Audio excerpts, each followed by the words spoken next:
Assalamualaikum warahmatullahi wabarakatuh. Waalaikumsalam.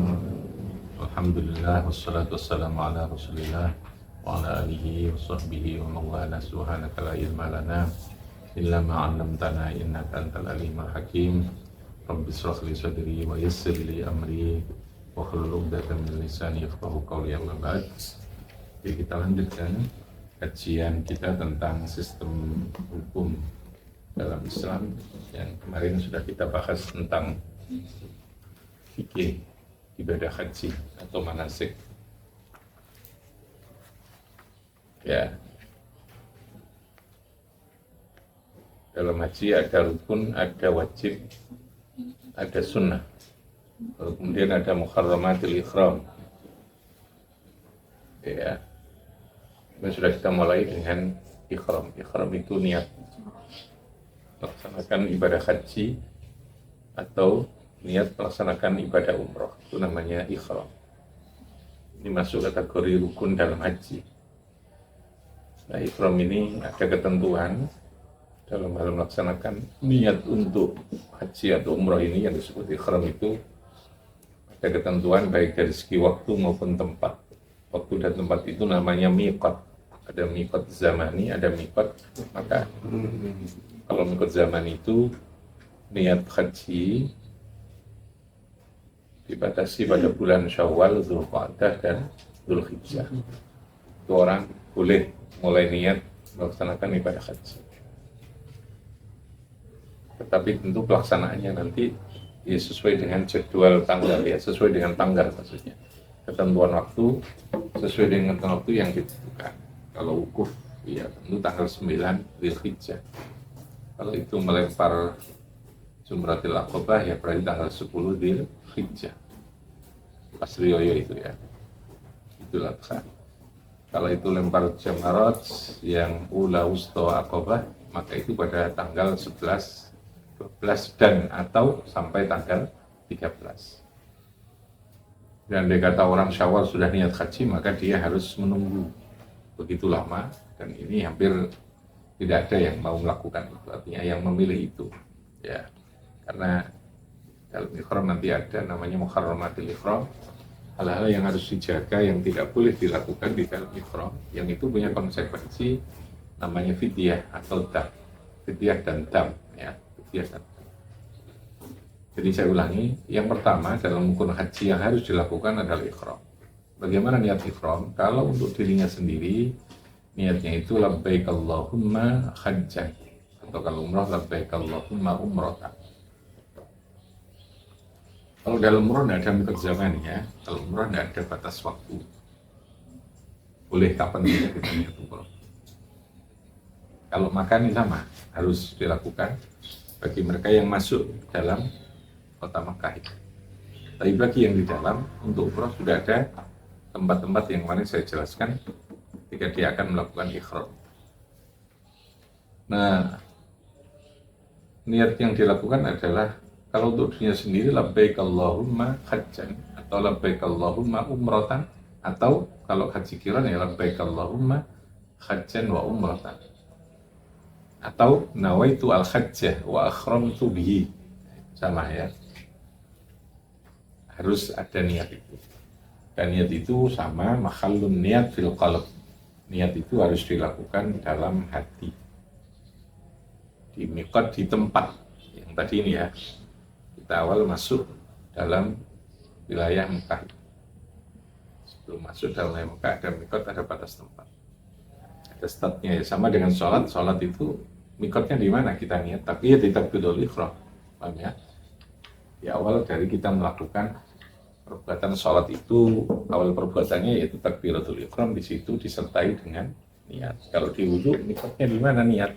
Mikotnya ketika membasuh wajah. Nah, kembali ya, itu batasan atau mikot di awalnya kita melakukan niat melaksanakan wudu ketika membasuh wajah. Haji kapan? Ketika di mikot itu. Ya, kalau orang Indonesia ringkesnya, kalau dia langsung menuju ke Mekah dari wilayah Indonesia, maka dia di area Jeddah, di bandara Jeddah itu oleh ulama dianggap sebagai garis lurus dengan daerah namanya Yalamlam ya. Tapi kalau dia masuk ke Madinah dulu karena untuk ziarah, untuk salat arba'in, ziarah makbarah Rasul, ya ziarah Rasul, lalu melakukan ziarah atau kunjungan di beberapa tempat yang bersejarah. Karena Madinah dulu, maka untuk masuk ke Mekah, karena dari Madinah dia nanti mikotnya ada di tempat yang namanya Bir Ali yang kemarin saya katakan. Bir Ali. Oke. Setelah orang ikhram dengan niat tadi ini, maka dia disunahkan untuk membaca talbiyah. Jadi talbiyah itu menyambut terhadap panggilan Allah, itu namanya talbiyah ya. Labbaik Allahumma labbaik. Labbaik la syarika laka labbaik. Innal hamda wan ni'mata laka wal mulk la syarika lak. Itu talbiyah disunahkan dibaca ketika orang sudah niat ihram. Ya. Sebelum itu tidak disunahkan baca itu. Karena mungkin Anda tanya, biasanya orang yang kata berangkat haji itu wacana talbiyah di rumah. Itu bukan talbiyah sebagai bentuk ibadah yang dianjurkan, tapi dia talbiyah sebagai bentuk talbiyah atau dakwah. Edukasi ke masyarakat atau dakwah mengajak masyarakat dengan mengajari, memasukkan jiwa mereka dalam ibadah haji. Para ulama begitu. Sehingga jangan katakan itu bidah, enggak, ini bukan ibadah kok ya. Jadi gampang ini zikir saja gitu loh ya. Sesuatu kan tergantung niat itu tapi ya. Kalau orang mau berangkat haji terus diantarkan, terus dibacakan talbiyah itu menyocok karena ini berangkat haji kan tidak mungkin. Mau berangkat haji terus dinyanyikan Mars ya, sepak bola kan tidak mungkin ya. Ya tentu harus talbiyah kan. Yang cocok. Jadi jangan dilihat. Maka ada fikih dakwah, ada fikih tarbiyah, ada fikih hukum nanti itu ya. Ini punya konteks yang berbeda. Jangan dipadano. Kalau dalam konteks fikih dakwah itu ya tentu lebih banyak membimbing gitu ya, lebih banyak memandu gitu. Jangan menjustifikasi gitu. Kalau fikih hukum itu baru halal haram itu dipertegas. Fikih hukum itu bagi orang yang sudah punya keterikatan secara iman, kepatuhan secara keimanan dengan jelas, baru dia bisa fungsional ya, punya makna, punya fungsi. Durung iman kamu kasih fikih ya Melayu, gitu. Fikih nyel ya Melayu. Gitu. Kalau masih dakwah itu banyak oleh yang loh ya, ya wis, sementara kalimatnya kan nggak begitu. Sementara kamu wis, mau disi kan begitu toh. Ini fikih dakwah itu. Kalau fikih hukum, fikul ahkam ya Anda tentu nggak bolehlah sholat tanpa baca Fatihah, nggak bolehlah sholat itu hanya 2 rakaat, nggak bolehlah gitu. Ya kan banyak nggak boleh. Ya. Jadi dibagi dalam konteks yang kayak apa? Dilihat konteksnya apa fikih. Fikih itu kan aturan hukum. Ada namanya fikih dakwah, ada namanya fikih ahkam. Bahkan ada fikih tarbiyah. Kalau dalam mendidik juga begitu kan. Konteks edukasi itu tentu jangan semata-mata dalam konteks fikih hukum. Ya. Karena pendidikan itu kan perlu proses gitu. Mendidik itu perlu proses. Dakwah itu juga perlu proses. Makanya ada al-mu'allafati qulubuhum. Ya. Sehingga nanti dalam beberapa konteks tertentu ya wis gak apa-apa gitu lah ya. Isomu piye, saya isomu ya apa gitu lah ya. Tapi bagi orang yang secara kualitas keimanan, keislamannya sudah kuat, ya harus ditambah, harus ditegakkan penuh dengan standar fikih yang semestinya gitu lah ya. Itu kan karena ada ruang rukhsah gitu lah ya. Gusti Allah saja ketika kamu tidak bisa berdiri karena sakit ya bisa duduk. Paham ya? Ya karena memang ada ruang itu dan Nabi juga mengajarkan begitu gitu. Oke ya. Nah itu oke ya, tentang tadi sedikit itu. Nah dalam hal haji tadi niatnya tadi labbaik Allahumma hajjan atau labbaik Allahumma umratan. Nek wis niat ihram itu baru disunahkan maca talbiyah tadi itu baca apa? Talbiyah labbaik Allah. Itu ketika masuk base kan tentunya karena sudah mau berangkat. Nah, ketika masuk di Masjidil Haram tidak lagi yang dibaca talbiyah, paham ya? Yang dibaca bacaan atau zikir atau doa yang lain, ya, yang dipandu, yang dianjurkan. Tidak lagi disunnahkan bacaan talbiyah ketika orang yang sedang ihram itu masuk ke dalam Masjidil Haram. Ya, gambarnya begitu. Ya. Kalau itu umroh, maka setelah ihram ini rukun, harus niat sendiri. Kalau dari mikot ini hukumnya wajib. Kalau tidak dari mikot, dia membayar dam, gantinya. Penyembelihan satu kambing, itu namanya dam. Terus dia menuju ke Mekah, masuk ke Masjidil Haram. Kalau dia hajinya itu atau umroh dulu, baru haji, nanti namanya haji tamattu, ya dia langsung tawaf. Tawaf itu artinya berputar, ya. Yang diputeri itu adalah Ka'bah. Berapa kali? 7 kali. Startnya atau mulainya itu dari Hajar Aswad. Hitungannya. Ada tanda, biasanya untuk meluruskan itu ada tanda lampu hijau, lalu kemudian bisa dilihat. Dari situ kita mulai. Dianjurkan untuk menyentuh Hajar Aswad, kalau bisa, dan mencium. Tapi kalau tidak mungkin ya cukup dengan melambaikan tangan, terus kemudian lambaikan tangannya ke Bismillahirrahmanirrahim. Ajaran Nabi begitu. Ya, kalau sunnah namanya ajaran, jangan ditanya semuanya dengan logikanya. Sehingga sahabat Umar itu untuk memastikan bahwa mencium Hajar Aswad itu adalah sesuatu yang ta'budiyah, yang kita harus patuh tanpa harus membangun logika kita gitu secara berlebihan. Sayyidina Umar itu sampai ngomong dewi mengenai waktu itu, berdialog dengan batu. Inni a'lamu annaka hajar, wahai batu Hajar Aswad, saya tahu kalau ini kamu batu. Andai kata dia, saya tidak pernah melihat Kanjeng Nabi mencium kamu, wahai batu Hajar Aswad ini, saya juga tidak akan pernah mencium kamu. Artinya sesungguhnya mencium Hajar Aswadnya itu karena perintah, itu bukan karena menyembah kepada batunya, itu tidak. Paham ya? Lalu ketika Allah menghendaki batu diberi kemuliaan, itu hanya Allah. Dan memang diberi kemuliaan. Kemuliaan batu itu diberikan kemuliaan. Jadi sebuah kemuliaan itu kan abstrak toh. Kemuliaan itu kan pasti harus menempel pada sesuatu yang fisikal untuk manusia. Gitu ya. Sama dengan ini kan. Pulsa itu ada, abstrak. Untuk bisa dimanfaatkan, maka pulsa itu harus menempel di fisik. Yang namanya perangkat seluler, perangkat HP, kan begitu. Enak itu abstrak kan?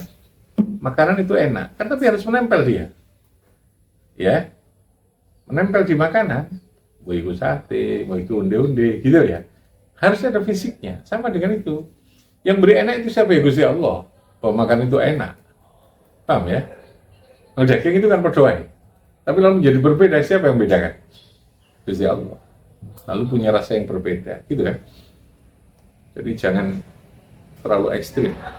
Yang penting pikiran kita, hati kita bahwa ketika melakukan itu, memutar Ka'bah itu bukan lalu menyembah kepada Ka'bahnya, tapi menyembah kepada Zat Rabbul Ka'bah yang mempunyai Ka'bah itu. Baitullah. Oh, bukan rumah, gitu ya. Sama dengan kita Baitu Zaidin, rumahnya Zaid. Apa Zaid itu rumah? Ya tidak. Jangan lalu mengatakan Allah itu adalah Ka'bah. Ka'bah itu adalah bukan. Ka'bah itu rumah Allah. Nah, tinggal ditafsirkan rumah itu pengertiannya apa, kan begitu toh? Kedamaian. Penggambarannya begitu ya. Rumah Allah itu tempat di mana kita damai, di mana kita bisa beraktivitas, di mana kita bisa membangun kehidupan ini gitu. Tapi karena Baitullah itu Ka'bah rumah Allah yang membangun kehidupan secara umum, kan begitu. Tafsirkan sendiri. Ya, sesuai kebutuhan kita. Tapi jangan meyakini bahwa yang disembah itu Ka'bah, yang disembah itu batunya, bukan. Siapa yang disembah? Tetap siapa? Gusti Allah. Allah menunjuk kepada tempat yang namanya Ka'bah itu. Ka'bah itu juga sama, bangunan fisiknya ya dari material yang ditumpuk kayak rumah gitu ya. ada pintu juga ada Hajar Aswadnya. Tapi itu tempat oleh Allah diberi kemuliaan khusus, yang menuju itu Allah. Ya, sama dengan mata kita ini, tangan kita ini kan mode daging. Ini untuk mendengar. Kenapa mendengar tidak di sini? Ya karena Allah menugasinya di sini. Logika-logiknya begitu. Paham ya? Allah memberikan keutamaan pada tempat yang namanya Ka'bah, pada tempat yang namanya Hajar Aswad, pada tempat namanya Masjidil Haram, pada tempat yang namanya Arafah, pada tempat yang menunjuk menjadi keutamaan ke sana. Sama dengan Allah menunjuk pada seseorang, diberi kemuliaan ini, diberi kemuliaan ini. Bisa.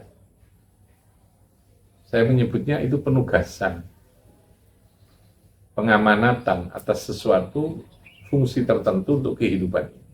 Tapi tetap ujungnya sopo, wabeh kuwi Gusti Allah.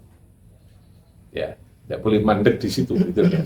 Kalau kita mengatakan kaki pilih saya nyembuhno ya boleh kalimatnya, tapi hatimu jangan mandek di situ bahwa yang nanti sembuh itu pilnya, bukan. Yang sembuh siapa? Gusti Allah. Allah menugasi pil yang ditunjuk oleh ahlinya, yang ahli itu ditunjuk untuk memilih pil itu. Keyakinannya harus begitu. Sehingga kamu tidak berpikir habis-habisan bahwa kalau dokter itu gak bisa sembuh, yuk karena dokter dia ya mungkin bisa yang ditunjuk, cara lain mungkin juga ada, gitu lah ya. Makanya saya katakan akidah, keyakinan itu menjadi pondasi ya untuk melihat segalanya. Lalu hidup ini menjadi ringan, hidup ini menjadi begitu nyaman, gitu ya. Karena kita mengembalikan aspek yang tidak semata-mata dengan kekuatan logika memahami sesuatu. Karena kita hanya mendasarkan logika kita capek hidup itu. Harus ada keyakinan, paham ya? Ada sesuatu di luar logika kita ini. Dalam haji itu juga diajari begitu. Ada Hajar Aswad, ada itu. Apa bedanya? Namanya multazam. Multazam itu tempat yang mustajabah antara Hajar Aswad dengan pintu Ka'bah. Kira-kira sekitar 2 meter. Yang pintu ya, dipakai masuk di Ka'bah. Itu Allah menyebutkan, Nabi menyebutkan ini tempat yang sangat mustajabah. Jadi gampangannya sinyal donga sing paling cosplong tenan kuwi ya di namanya multazam itu. Berdoa itu. Bentuk multazam secara fisik itu ya sama dengan bentuk pinggirnya multazam itu dengan Ka'bah berikutnya. Tapi Allah memilih tempat itu gitu ya. Kan itu harus ada fokus gitu ya. Fokus satu kelebihan itu pasti harus terbatas kan, tidak bisa semua. Keutamaan. Oke ya, itu tawaf berapa kali? 7 kali. Dimulai dari tadi Hajar Aswad, berakhir di Hajar Aswad 1 kali. Nah, satu-satunya dalam amalan ibadah haji yang harus suci itu hanya tawaf. Tawaf itu Nabi menggambarkan seperti sholat. Tawaf itu as-salat, seperti sholat. Maka di situ harus ada wudhu. Sehingga kalau orang dalam posisi batal pada putaran ketiga, pada putaran ketiga dia batal, maka putaran ketiga itu berarti yang harus diulang, nggak perlu dari putaran pertama. Nomor 1 sudah selesai 1, nomor 2 selesai 1, berarti 2. Putaran ketiga tiba-tiba di tengah putaran ini kita kentut atau kita batal. Maka di sini harus bersuci dulu baru balik, ya, baru kembali menyempurnakan tawaf yang ketiga saja. Sekali. Nah, selesai itu sholat 2 rakaat. Ya, tawaf itu. Setelah itu sa'i. Nampak tiras ini ya Nabi Ibrahim. Sa'i itu antara bukit, dulu itu bukit, antara Safa dan Marwah. Bukit Safa dan Marwah. Dimulai dari Safa dulu, 1 kali ke Marwah, 2 kali Safa, terakhir nanti di Marwah, terakhir 7 kali. Ya, sama 7 kali. Putarannya berapa? 7 kali. Makanya kayak gitu. Nah, setelah itu baru menggunting rambut atau mencukur. Setelah itu sudah otomatis lepas tahallul dari ihram umroh. tadi ini ya. Dari apa? Ihram umroh. Selesai umroh ini udah kira-kira. Kalau tidak terlalu padat orangnya 3 jam itu selesai. Sekali waktu. Kalau umroh itu 1 kali lakukan. Nah, haji kan enggak, karena haji itu harus ada rukun wukuf. Ya Arafah itu yang mengikut zamannya itu. Batasan waktu itu yang nggak bisa. Kalau hitungan jam. Nah, umroh itu sehari 2 kali, 3 kali bisa, masih mungkin. Nah, kalau fisiknya itu kuat ya. Oke ya. Jadi kalau umroh apa? Dimulai dari Pak Ikhram. Melakukan apa? Ikhram. Ikhram itu apa? Niat melakoni ibadah umroh. Dari mana? Mikot. Dari mana? Mikot. Mikot makani. Kalau umroh tidak ada mikot zamannya. Terus masuk ke Mekah, tawaf 7 kali. Ya, setelah itu sa'i 7 kali, dan gunting rambut. Tahallul itu lepas dari ikhram, kayak salam gitu dalam sholat. Kamu kan takbiratul dalam sholat, toh? Berakhirnya di mana? Salam. Nah, umroh juga begitu. Ketika sudah selesai melakukan semua rukun, ukurannya 3, maka dia sudah posisi lepas dari ikhram, otomatis tidak lagi terikat oleh muharramatil ikhram, hal-hal yang diharamkan di dalam ikhram. Oke, silakan. Saya tanya.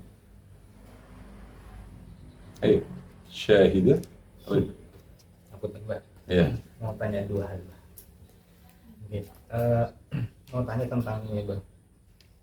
Tentang adat. Nah, kebiasaan yang menjadi adat ya salah satunya di daerah, beberapa daerah di kampung di Madura, Bang. Yang pertama itu tentang adat ketika seorang berpulang haji atau umroh.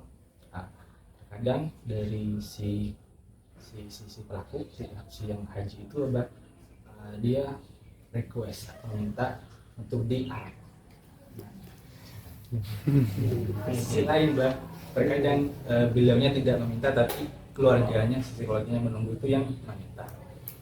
Nah, ingin tahu pandangan Abah terkait itu seperti apa? Itu yang pertama, Abah.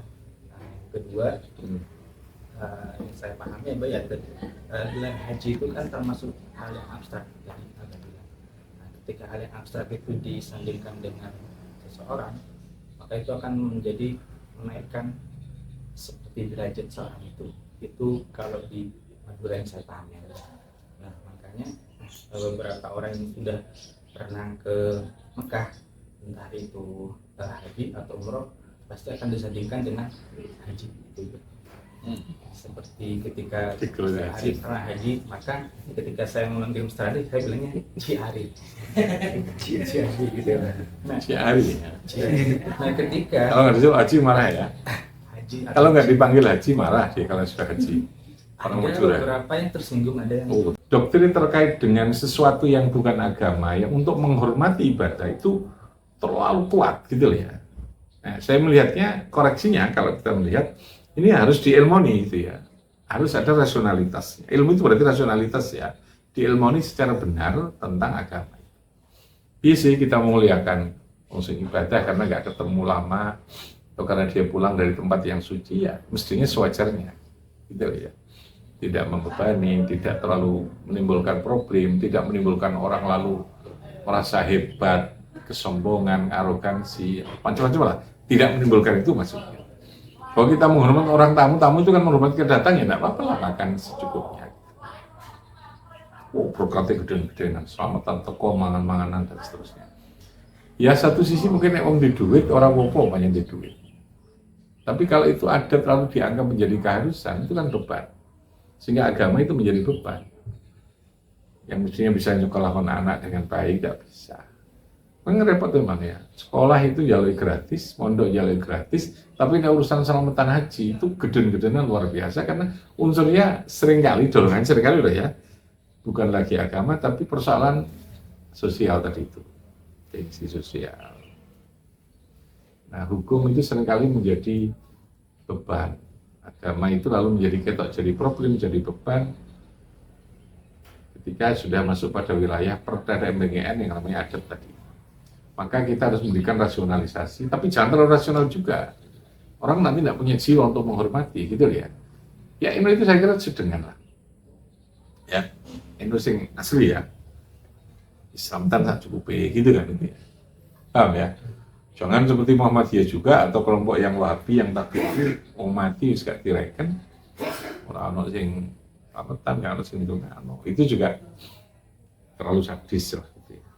Podo sadisnya. Tidak ada spiritualisasinya, tidak ada. Tapi juga jangan terlalu kuat spiritualisasinya yang sesungguhnya itu bukan pada wilayah agama yang harus begitu kuat kita memperlakukannya. Ya sama dengan di perkawinan, sama dengan di haji, di riayan, ya, riaya, poso lalu di riaya, poso itu. Jadi memang resiko dari penghormatan atas sebuah ibadah itu kalau tidak diilmoni lalu muncul menjadi sebuah doktrin sebatas pada keyakinan, semangat, tapi tidak proporsional lagi. Termasuk orang berjihad atas nama membela berdakwah ya. Ketika tidak diberikan ilmu itu tidak proporsional pasti. Nah, proporsional itu kan dia tahu posisi. Saya ini dakwah sebatas menyampaikan kok, gitu loh ya. Kalau dia tidak mau ya sudah, itu bukan wilayah saya mau atau tidak.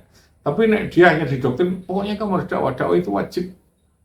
Bagaimana Islam supaya Islam muslimin dia ngamuk terus dari ini. Ya, memaksa orang untuk mau, padahal untuk mau itu bukan wilayah kita sudah. Ya kita lakukan apa wilayahnya? Melakukan dakwah itu, sampaikan. Oh gak kelem ya sudah. Dongakno. Paham ya? Kayak imannya pacaran. Gak kelem sak terus wis urusane Gusti Allah. Paham ya? Itu namanya proporsional. Mengurangi dosis spiritualisasi itu. Top pokoknya kalau urusan itu. Dengan kiai itu luar biasa kayak begitu karena spiritualisasi.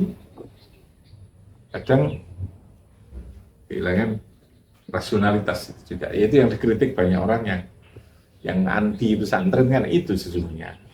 Ya, tapi mereka juga salah kalau menghilangkan itu total gitu loh ya. Jadi harus seimbang spiritualisasi dan apa rasionalisasi tadi. Ilmu itu berarti kan faktual, batasan ada. Rasionalisasi itu rasional ya abstrak kan tidak tahu kita apa. Paham ya? Tidak ada sesungguhnya gelar haji itu tidak masuk rukun haji. Kudu haji itu rawono. Kumpul haji itu tidak harus. Itu simbol penghargaan saja. Paham ya? Ben wong termotivasi lebih ke pikir dakwah lah. Ya, nah itu harus dipahamkan.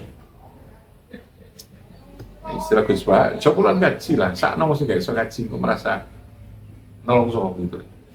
Aku ya pokok miskin terus. Apa itu pangeran ini salah juga jadi. Apa udah dikasih rezeki aku esok gaji kayak kumpul putih itu kuai nok ngene. Bakul kumpul ya kumpul putih. Ya. Tapi ya itu tadi harus seimbang lah, proporsional antara apa? Spiritualisasinya dengan apa? Rasionalisasi. Oke. بفانفعنا ببركاتهم وقنا وقسنا بحرمتهم وأمتنا في طريقتهم وموافاتهم من الفتن. السلام عليكم.